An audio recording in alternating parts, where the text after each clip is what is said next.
What is going on YouTube? Joe here with Culination Media, and welcome back for another episode of Pokemon Omega Ruby and Alpha Sapphire Battle Spot Live. This is episode number 4, and coming into today's episode, we are sitting at a record of 4-1. I'm sorry, no, that would be 5-1, because, you know, we have 2 battles per episode. You can't have an odd number unless we had a bonus battle, which we have not had as of yet. So 5-1 is the exact record. We are bringing a completely new team today, so I will go over that in a second. But before we do that, just a friendly little reminder in case you guys haven't done so already and you would like to show your support to the channel and the series and all that fun stuff, you can do so by clicking that like button right below this video. That does help out a lot when you guys do that, and so do your comments. So feel free to leave your thoughts down below, as well as any suggestions and things of that nature. All that stuff helps. So moving on to the team here, we have Choice Banded Flygon. I really enjoy the special Flygon with specs and all that jazz, especially because it gets Boom Burst now. I'm going to be trying that out, but for today we have the Choice Banded variant because I haven't used physical Flygon in a while. Then we have a physical Lucario as well, even though I tend to use the special one more often. It's Focus Sash with Swords Dance, and then I think I have Crunch for Ghost types, Close Combat, and then I believe Bullet Punch, which is kind of strange. I'm not even carrying the Extreme Speed, which would be nice for Talonflames, but they're not that common anymore. Alright, so we have Light Clay Espeon, then we have Choice Scarf Heliolisk, and then we have Defensive Talonflame with Rocky Helmet, which I don't really like using the offensive variant of Talonflame. It's too standard for me. It's like the epitome of standard OU Pokemon, so I had to put some kind of different spin on it. I like the defensive variant. It's got Will-O-Wisp, U-Turn, Brave Bird is just there for priority. It really doesn't do that much damage because it's uninvested in attack. And then the Priority Roost helps as well. So that is our answer for Garchomps mainly, because they like to spam Outrage. Talonflame can take a couple of those, inflict some Rocky Helmet damage, Will-O-Wisp it, and then finish it off with a Brave Bird. And then last but not least, we have Assault Vest Clawitzer, which surprisingly can take on things like Greninja very, very well as things like Latios with Dark Pulse. It can take those Dragon-type attacks. Unfortunately, nothing on my team takes on Mega Lopunny very well at all. I would have to get Talonflame in on it safely, and that usually means sacrificing something in the process. So I'm going to lead off with the Talonflame here, just in case that Lopunny wants to show up. We also have what I'm guessing to be Mega Charizard, Rotom Wash, Aegislash, Gliscor, and Latios rounding out this team. So I don't know how confident I am going into this one. I should have recorded earlier in the day so that we weren't going to be going up against try-hard Japanese players constantly. But for some reason, it seems like no matter when I go on to BattleSpot and record these, that I always run into them anyway. So, and it's not that big of a deal, really. I just complain about it a lot for some reason, even though it's not that big of a... I do that about a lot of things. The things that, like, I don't know. I've always been the type of person that will complain about things that you should never be complaining about, and it's like you need to just get over it and stop being such a pansy. And then stuff that, like, is actual, like, in real life, like, difficult things to go through that it would make sense to be like, I'm having a hard time right now. I'm like, you know what, I'm just gonna suck it up. I don't know why. I guess that's the inner contrarian in me. Who knows? So we're gonna go for a U-turn on this Rotom because we kind of have to. I don't have anything else to hit it with. It resists our stab. I'm not packing the Flare Blitz anyway, but I just felt the need to say that. The question is, are you going to go for a Hydro Pump, or are you going to go for a T-Bolt? I can take either, although T-Bolt wouldn't be too nice to take. He's going to go for the Volt Switch, and that does not quite do half, so T-Bolt would have been a 2-hit KO. So we got a little bit lucky there. Now, if I wanted to predict the Hydro Pump, I guess you would think that I could go into Heliolisk because Dry Skin, right? Well, no, this Heliolisk actually is Solar Power. I should have brought the Dry Skin one. Oh my gosh, why did I do that? I forget why I have one to begin with. I guess it was just for Sun teams and for taking on Charizard Y when Charizard Y was a big thing on BattleSpot and it was everywhere. Yeah, it was last year, basically. It was forever ago. So in comes the Shadow Ball from the Aegislash, which does more damage than a Volt Switch from a Rotom Wash somehow. Well, actually, no, it makes sense because we did go for Dark Pulse as it switched in. That activated its weakness policy, and it did a lot because it was in shield form, obviously, when it switches out. So, as you can see, that did a butt ton of damage for a base 150 defenses. That's craziness. Now, I don't know what the last Pokemon is going to be here, but we can probably just go for Volt Switch, and that should take it out, especially because you're in Blade form. And Heliolisk is perfect for Aegislash because it doesn't really mind getting Toxic, because that seems to be all the rage on Aegislash lately, is just let's Toxic and King Shield things. But we're also immune to the priority Shadow Sneak, and then we can't be hit by Shadow Ball either. And sometimes those are the only 2 attacking moves that it carries. It doesn't always carry Flash Cannon or Sacred Sword. Anyway, we have Talonflame out here against Rotom Wash again. And I still don't know what that last Pokemon is, and it's kind of bothering me because Talonflame may have to be saved. Especially if that's Charizard, because I'm pretty sure the Charizard, judging by his team, I would say I'm about 90% sure that it's Charizard X. Which I'm probably going to be made a fool of now that I went out on a limb and said that. But wouldn't be the worst thing that ever happened. Alright, so we're going to go out into Heliolisk here, and he goes for the T-Bolt, and that is not going to do much at all. Now, he's not going to go for Hydro Pump because most Heliolisk have Dry Skin, so that would make no sense for him to go for whatsoever. I don't know what that other Pokemon is, though. I'll go for Dark Pulse, because he did have Gliscor, so I don't want to risk it. And he has Latios, which could come in and resist. And we get a critical hit Dark Pulse, but he pulls out the Citrus. Kind of surprised he left this thing in. Is he going to Volt Switch? No, he does go for Hydro Pump. Wow!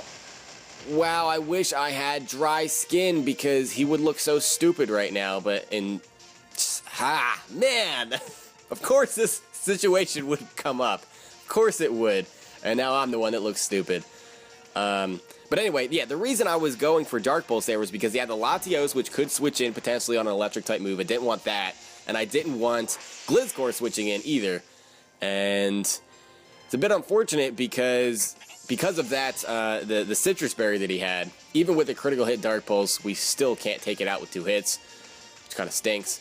But he's within a range where Brave Bird will definitely take him out, and we're not going to take that much recoil, so that is a thing.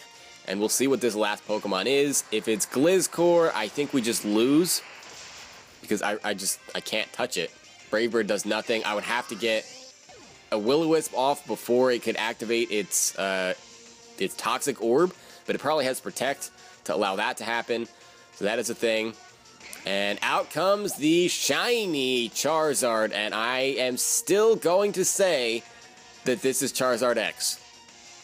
And regardless of what he does, I'm going to Brave Bird to get as much damage off as possible. It's not going to do much because Charizard X, as it is Charizard X, by the way, Charizard X does have decent physical defense. Its bulk is decent. Or I guess it's above decent. It's pretty good, actually. You can use it as a defensive Pokemon. I kind of like it. And that's probably an offensive variant because Brave Bird should not be doing that much. Yeah, he's just going to go for the Outrage. We can take that. I know we can from previous experience. Not well, but we can take that. And now he is locked into Outrage. So barring a critical hit, we can Roost Stall you to the point where we think a Brave Bird can take you out. And it would be extra beneficial if you get 3 turns of Outrage here. So we're going to go straight for the Roost. He obviously is locked into the Outrage. He can't go for anything else, and he's just going to have to take that Rocky Helmet damage. Probably a little surprised that Talonflame is taking this, but this is how I like to use Talonflame. And watching it take down Garchomp and Charizard X and Kangaskhan is just so amazing. Alright, so we have him down into range now. We'll go for the Brave Bird, and down goes the Charizard X. That is a beautiful thing right there. We're going to go down to the recoil from the Brave Bird, but we do actually win the match. So it is a 0-0 in our favor, which it can't really get much closer than that, but that is a victory for us. I like it. I like it. I like it. Defensive Talonflame. So good. So good. Everybody loves to spam those monster physical attackers. Now, I don't think it can take on the likes of Mega Salamence. I think Mega Salamence is just too powerful. With the aerolate and return and all of the shenanigans that it likes to do. It probably carries Outrage too. Anyway, that brings our record to 6-1 for the series. We're going to have one more battle here. And that was actually kind of a long match. I mean, we're 10 minutes into the video. That sounds just about right. So here we go. Speaking of Mega Salamence, this is probably what we're going to see here is Mega Salamence. Blaziken. Manectric, that I'm guessing would be Mega 2, so he just chooses based on the team which Mega he's going to bring. Shedinja, which is interesting to see. Sableye, and Milotic. So, with all of that said, I don't know what I want to bring to this battle. I don't have anything for Mega Salamence. I think everything on my team gets one-shotted by it, sadly. The only thing I would have would be Focus Sash Lucario, but what am I going to do to it? Can't hit it with anything. Bullet Punch is going to do nothing. Even if I had Extreme Speed, that would do nothing. Close Combat is a resisted hit. That doesn't help us at all. We do Speeds High with regular Salamence, and I'm jolly as far as Flygon is concerned. But I don't even know that a Dragon Claw would one-shot, honestly. Because Mega Salamence gets such a large buff to its physical defense. It's stupid bulky. It's stupid bulky. It's like it can take Ice Punches, which is just not even fair. It really just is not. I can understand why it was sent to Ubers so quickly. It definitely belongs there. Maybe even more so than Mega Kangaskhan. And that's saying something. Because Mega Kangaskhan is one of the most just broken sack of potatoes that have ever lived. Mega Salamence is right up there. So I'm going to lead off with Espeon. We're going to bring Heliolisk. And I guess we're going to bring Talonflame. Because Talonflame at least can check that Blaziken. So, yeah. We will see what happens here. I'm not feeling too confident going into this one. Less confident than the last battle. Because whenever you see a Salamence, it's just... It spells doom. Maybe he won't bring it to this battle. I don't know. But anyway, he's going to lead off with Blaziken as we are leading off with our Espeon. And this is actually a pretty good matchup for us. I'm going to start things off by going for a Reflect. And I'm assuming that we're going to just see a Protect here. But if we can get a Reflect up, that means that Flare Blitz will not be doing nearly as much. No Protect! Wow, okay. So we're going to see a Bulk Up, actually. You must be carrying Focus Sash. You have to be carrying the Focus Sash. There's no other reason for you to go for any type of attack move without getting a speed boost against an Espeon. So he's going to go for the Protect here to waste a turn of Reflect, which I guess makes sense, and get another speed boost, of course. But you were going to outspeed anyway. I'm not really afraid of your Flare Blitz here. I mean, you are at +1, but we have that... Oh, he's going to be at +2 now. Never mind. He goes for another Bulk Up. He's setting up quite a bit here. Now, we might actually want to go for a Dazzling Gleam, even though it's not Stab and it's not super effective, just because, yeah, +2 defense. Oh, wait, he's Weakness Policy. Wow, so he's going to be at +4 attack. That is scary. That is very scary. I guess we don't want to go for Dazzling Gleam. I don't know if we can take a hit now. But we do resist the stab with Talonflame. So we can come in here and then Brave Bird this thing into oblivion, hopefully. I don't know, though. He's at +2 defense. So he's going to go for the Protect. It fails. He's going to get another speed boost. That is irrelevant, though, because Brave Bird is priority thanks to our Gale Wings ability. And judging by how much Psyshock did, I'm going to say that this is not going to be a one-shot, but it will be a 2-hit KO. Even if he goes for another Bulk Up, I'm feeling pretty confident about that. So this Blaziken ended up not being too much of a problem, I guess. I don't know. He could have Stone Edge. It's possible. He could have just High Jump Kick and Stone Edge as his attacking moves, and I could be a very sad little kitty cat in about 30 seconds. I guess we'll have to see. He's taking time to think about his move here. And I'm assuming he's trying to figure out whether or not it would be worth it to just switch out and give up all the boost, but he opts to just go for Protect. And to see, I guess, what we're going to lock ourselves into, or if we have, like, Swords Dance, or what it is. He's probably going to assume that we are Choice Banded, because most Talonflames are. Choice Band and Sharp Beak tend to be the two most common things that I've seen. I'm going to go for Brave Bird again anyway. That's really my only play here. Kind of have to go for it. So there we go, and we'll see how much that does. It's not quite enough to take it out, but that is a solid 2-hit KO. As he goes for the Baton Pass, that's what he was doing. It's a Baton Pass Blaziken. He's going to pass it into Salamence, I guarantee it. It's going to be Mega Salamence, and that will sweep my entire team. So that is going to be a loss. Yeah, there we go. Pointless Intimidate going off there. We'll see if we can take a hit, but he's at like +5 or something, +4 attack. And then he's going to get the Aerolate boost plus Stab, and this thing has like 8,000, base 8,000 attack.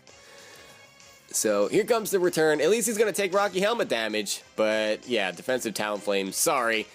You can take on a lot of physical threats, but not a +4 Mega Salamence. And it's just not happening. And that pretty much seals the deal, because it has several speed boosts too. So Heliolisk is not outspeeding even with a Choice Scarf. And we obviously are going to get one-shotted by return there. And then our final Pokemon, which is Espeon, not carrying a Focus Sash. Not that it would matter, we can't one-shot it even with Dazzling Gleam. So yeah, it's just too bulky. Mega Salamence is just too good. What I don't understand is, like, why is it flying so high? Like, I know there's a lot of flying Pokemon in there, and it's just off the ground and all that stuff. But why is he, like, almost off the screen? Like, you can't, there's, like, part of him that you can't even really see when he goes to the top point of his glide. I don't get it. Don't get it. So Espeon is going to go down. That is going to be a 3-0 sweep. Even though we weakened that Blaziken a lot, it is still going to be a 3-0. We don't even get the chance to see what that final Pokemon is. Maybe Shedinja, so that if, what do you call it? If Salamence were to go down, that most of those Pokemon wouldn't have anything to hit Shedinja with. So, yeah, Wonder Guard. Anyway, that brings our record to 6-2 on the series. And yeah, so that is going to be the end of this episode. We're going to bring this team a couple more times to see how it works out. I hope you guys enjoyed this episode. If you did, please make sure you're leaving a like, rating, or a comment, or whatever you would like to do. And I will see you all next time. But until then, game on.